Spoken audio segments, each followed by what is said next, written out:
How can I make money? Whether it's in real estate or in business, fixing and flipping, wholesaling, whatever it is, what can I make money on that doesn't require my own money? And how do I do this without credit? I'm grateful that I know the information.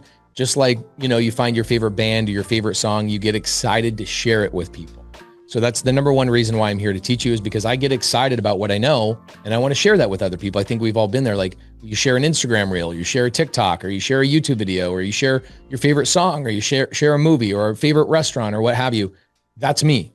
This business and what I do is so exciting for me, and what I get to do, I want to share that with you. The thing that we're going to start with is a seller.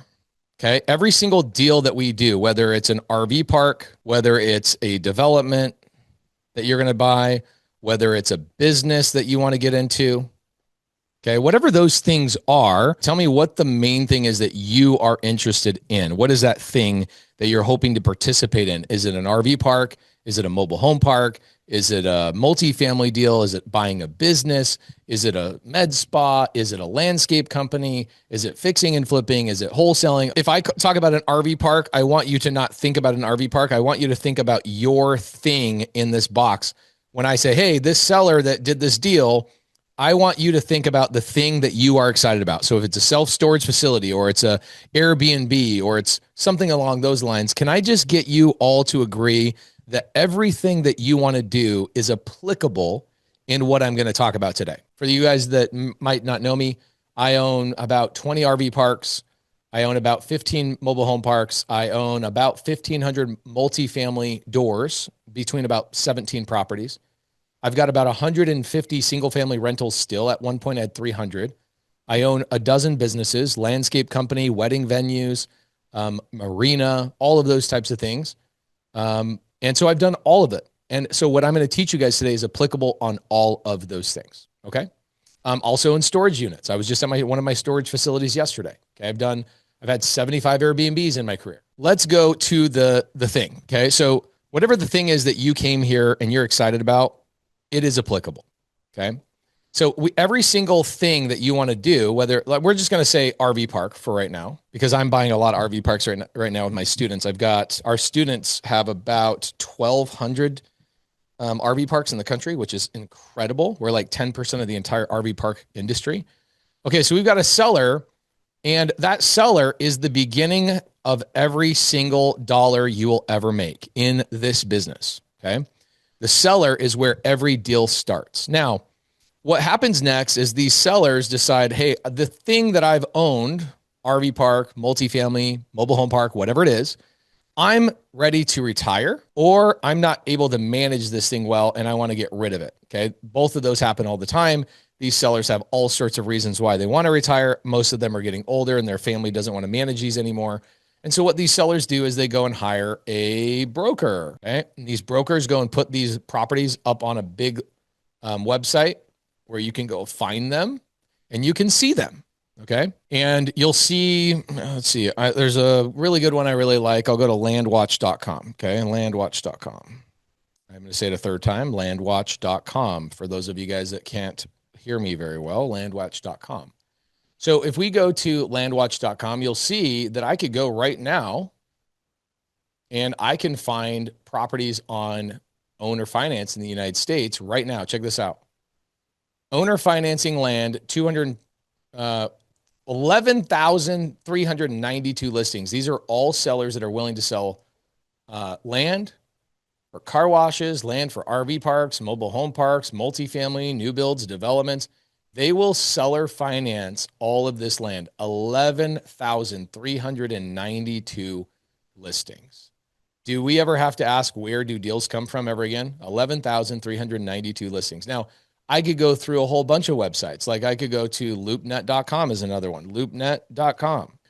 So here you go. Number one commercial place. So you want to buy multifamily, you want to buy mobile home parks, RV parks, self-storage, all of that stuff is online. Okay. So can I get a yes that I've shown you a couple of websites that you can go and find owner finance opportunities right now online? I could give you 50 websites. I could give you 100 different ways to find these opportunities.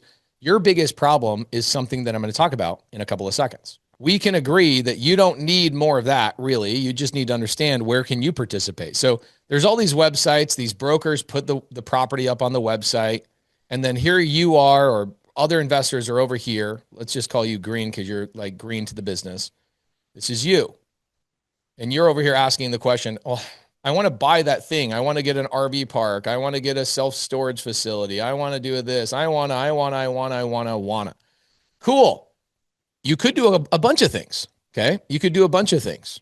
And I'll list these out for you. A, buy and hold these. Problem is you're missing a lot of resources, right? You don't have credit. You don't have money. You don't know how to structure creative finance deals. You can't qualify for a bank loan. You don't even know, my friends, you don't even know if it's a good deal or a bad deal, right? There's like 1,000 things that keep you from doing anything with that property. Calling the broker, you don't have a proof of funds. Calling the broker, you don't know how to fill out a contract or submit an offer. You don't know if it's a good deal or a bad deal. You don't know what you would offer. You don't have any backing whatsoever. And so you're going to put yourself in a really, really weird situation, right? And so what you do is you start thinking about these things and you don't take any action. Like literally, you watch 1,000 videos of mine or other people's, you've bought books, you've bought courses, you've done all sorts of things, but you've never had the resources to go and attack these things in the proper way. Can I get a yes if we agree with all of that? That you also don't know how to negotiate. Even if they're offering $3 million and you know the price is $2 million, you don't know how to negotiate them down and to logically get them to where you need them to be. And then on top of it, you don't know how to manage the asset, and that scares the heck out of you, because if you have to deal with a tenant or an eviction or this or that, problem, fear. Do we all agree? You don't have any of these resources. All right, so you could buy and hold these. I think that's what everybody ultimately wants to do one day, because that brings in passive income. Okay, and just for a second, okay, I want to be very clear. There is such thing as passive income. I'll pull up a couple of my okay, here's a good one. I just pulled this up. This is March 25th to March 2025 to March 2026. This is an RV park that I own. I bought this deal with no money out of my pocket. And if you look at this is, you can see the address, 3621 Mountain Highway 40. This is in Kalispell, Montana. You can see the revenue that comes in at the top, and you can see at the bottom after all the expenses are paid. Okay. Here's this number in the lower right-hand corner. I'm going to make it as big as I can. The number in the lower right-hand corner is my yearly net on this property. A lady named Jen lives at the property and she takes care of it. And I go here maybe once a year to make a YouTube video and update people on how much money I make. Would you guys agree that that is passive? I do not material participate in this deal. That is correct. I do not show up there. I do not manage anything. Somebody says, I'll take 5. Perfect. I own dozens of these. Just between 5. I'll tell you what I make in just 5 of mine. I have 5. Here, I'll show them to you just real quick. Let's break it down. I have 5 assets. You said you want 5, Jerry. I'll show you 5. Okay. That one is Mountain Highway 40. That's $257,000 a year. Let's bring up a Big Springs Park. I've only owned this one for 10 months, so the number's going to be a little bit off because we haven't had a full year of owning it. But this park, you can see down here, my net is $45,000. Okay. So when you balance it out, it's about 60 grand in a year I'll make on that park. Here, let me add this up. Okay. So Jerry, you said you want 5. Cool. 257,000 on one, 60,000 on the second. I showed you the address. I showed you the P&L. Here's another P&L on another one. This one I've only owned for 9 months as well. But take a look at this one. For 9 months, my net income on this park, you can also see the address. It's called Big Springs South. You can just Google these. I own them. $203,000 in just 9 months of ownership. 9 months of ownership. So when that thing's all balanced out, that'll be about $265,000. Okay, so here's another one.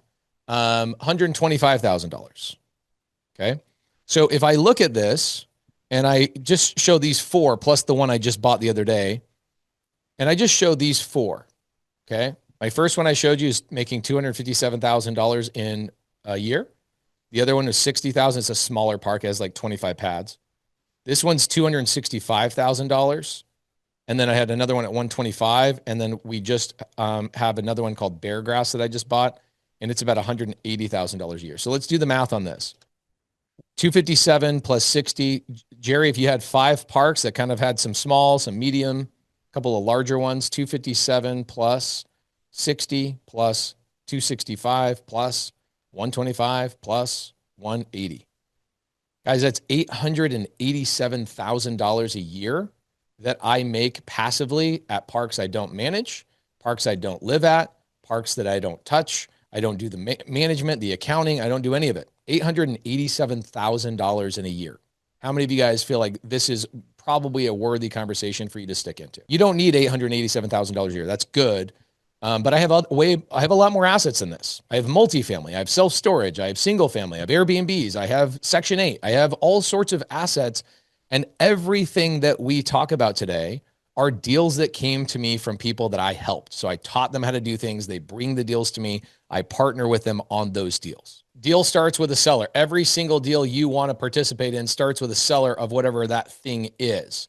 Then you've got that seller going out and hiring a real estate agent or a broker. And then that agent is out there trying to sell that thing. Well, think about this. There are people that are out there called wholesalers, thousands and thousands and thousands of wholesalers. There are people out there called fix and flippers, obviously. And then there's people out there that are trying to buy and hold themselves. Now, what are all three of these people doing? They're going out and they're communicating with these brokers. They're going out and doing these activities. They are pulling a list. Okay. A lot of you don't even know what pulling a list means. It means finding properties that they want or deals they want, and then getting the actual phone numbers from the real estate agents, et cetera. So it's pulling a list of leads. Okay. And most people don't even know how to do that.